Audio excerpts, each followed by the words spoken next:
Hola, ¿cómo están? Un gusto de verles nuevamente.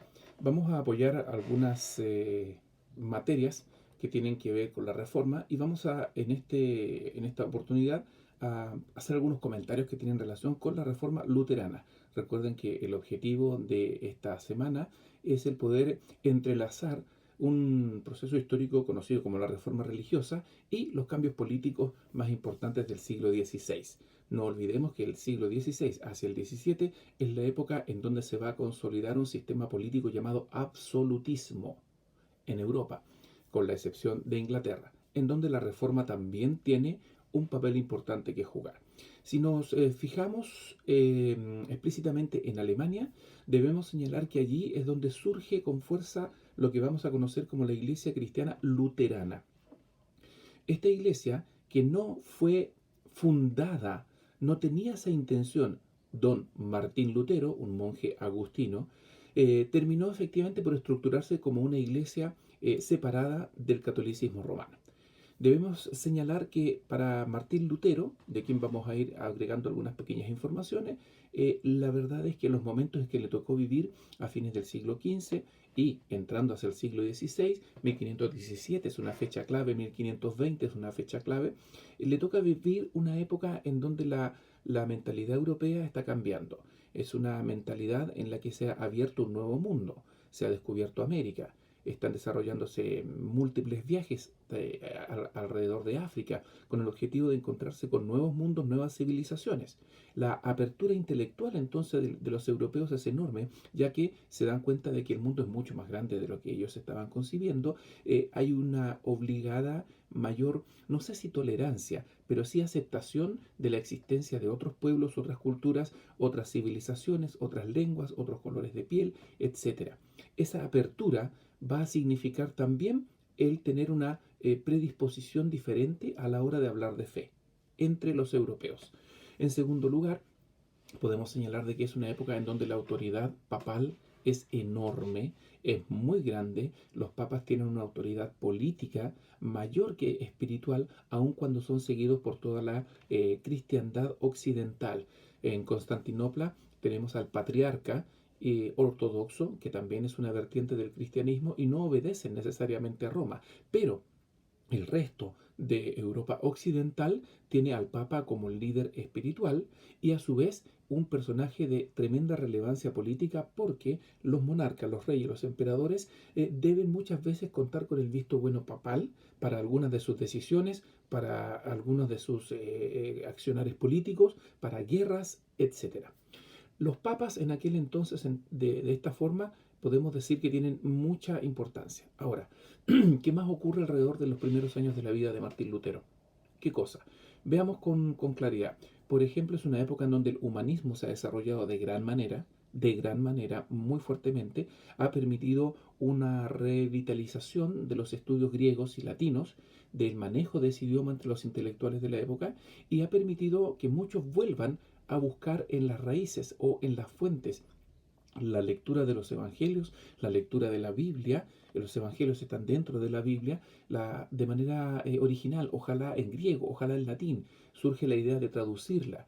De esta manera también hay un nuevo punto de apertura, ya que estás leyendo directamente del idioma, no necesariamente en el que se escribieron los evangelios, pero sí uno de los primeros, dentro del primer siglo, los manuscritos más antiguos.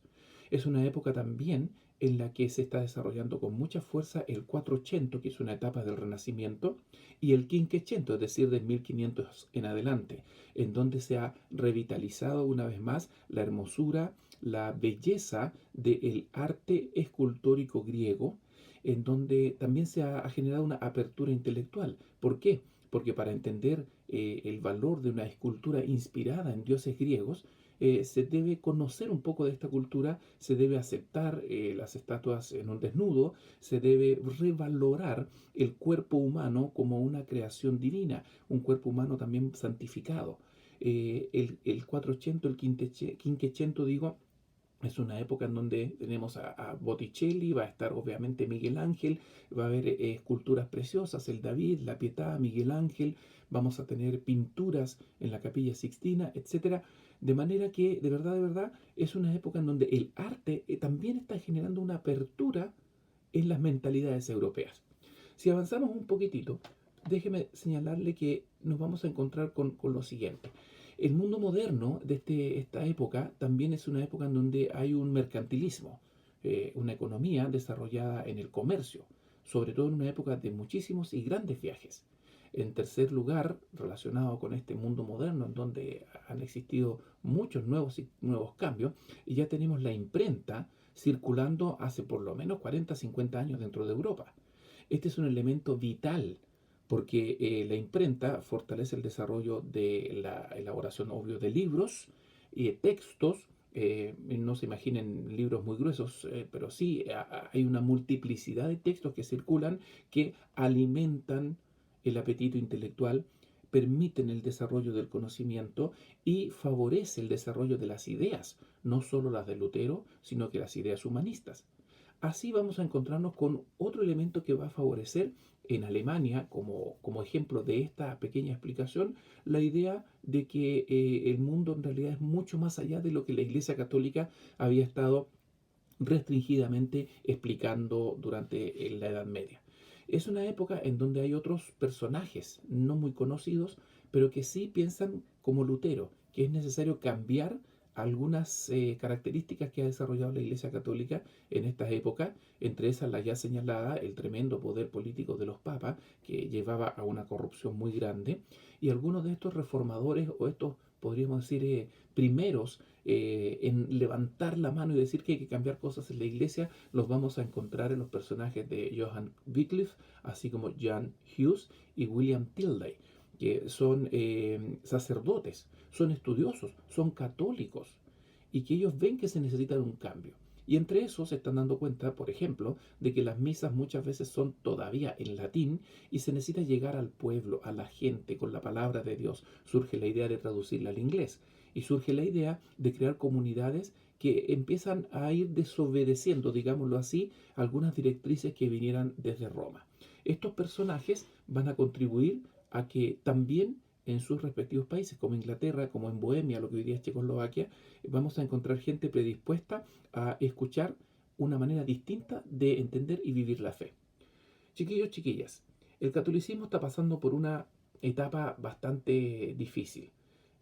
Fíjense que en esa época el catolicismo tiene, entre otras cosas, lo siguiente. Primero, ha pasado por una etapa medieval en la que, aquí tengo mi pauta, eso es, una etapa medieval en la que, entre otras cosas, se predicaba un amor de Dios hacia la gente, todo el que moría literalmente iba al cielo, las influencias de religiones paganas, de costumbres germánicas, de costumbres ancestrales, le hizo pensar a la iglesia de que había también un castigo eterno, le hizo recordar esa información que está por ahí en la Biblia y en los evangelios acerca de este castigo eterno.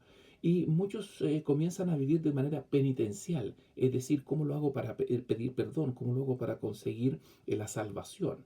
Un ejemplo claro fueron uno de los objetivos de las cruzadas, conseguir el perdón de Dios. Si yo logro ir hasta Tierra Santa en un peregrinaje o en una lucha por rescatar los lugares santos de manos de los musulmanes. Han pasado siglos en donde se ha revitalizado mucho la idea de la penitencia. Los más ricos, los más ancianos, que no podían hacer penitencias puntuales, largas caminatas, ayunos prolongados, etcétera, comenzaron a pagar dinero a otras personas para que hicieran la penitencia por ellos. La iglesia tempranamente se da cuenta que eso puede servir, pero ¿qué tal si mejor en vez de pagarle a un tercero, nos paga directamente a nosotros? Y se empieza a elaborar una idea de una costumbre, mejor dicho, de poder pagar en lugar de arrepentirte de corazón. La iglesia entra en ese juego y así amasa también muchas riquezas, ya que según tu propia riqueza era el perdón enorme que podías tener o no. Ahora, la iglesia está viviendo con varios problemas. Uno, una opulencia y riqueza tremenda en los altos cargos. Por otro lado, se está experimentando lo que se conoce como el nepotismo, que es ubicar a familiares en cargos importantes.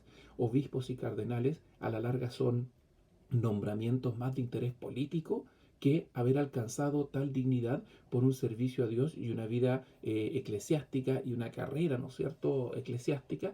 En un comentario parecido a este, también señalamos que el bajo clero vivía en muchos casos de la mendicidad Y aquí agregamos un concepto nuevo, el mayorazgo, que era la costumbre medieval de que los hijos mayores heredaban todo, dejaba a los hijos menores sin prácticamente ninguna oportunidad de desarrollo en la vida, porque su padre tendría que heredar todo al hijo mayor, especialmente las familias más ricas. En los medianamente ricos, los burgueses de la época, pasaba algo similar. Entonces el hijo menor tenía muy pocas opciones, muy poco futuro, y un futuro de cierto prestigio era entrar a ser sacerdote, pero sin ninguna vocación, sin ningún tipo de deseo de serlo, sino que era lo que te quedaba por hacer.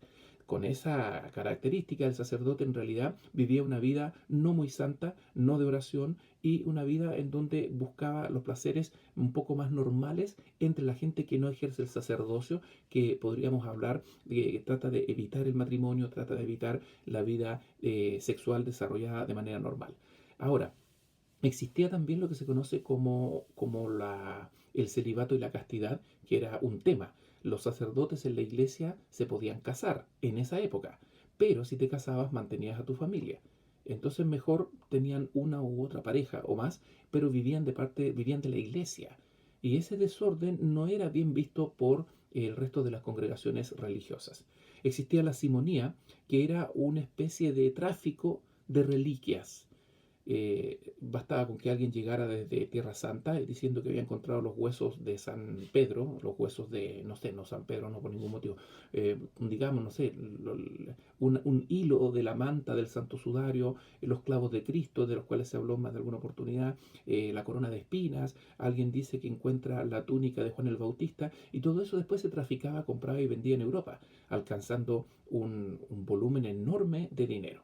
Para ir cerrando esta primera explicación, aparece finalmente algo que ya molesta mucho a Lutero y a los alemanes, que son las indulgencias, que es el perdón de pecados a través de la compra de un certificado.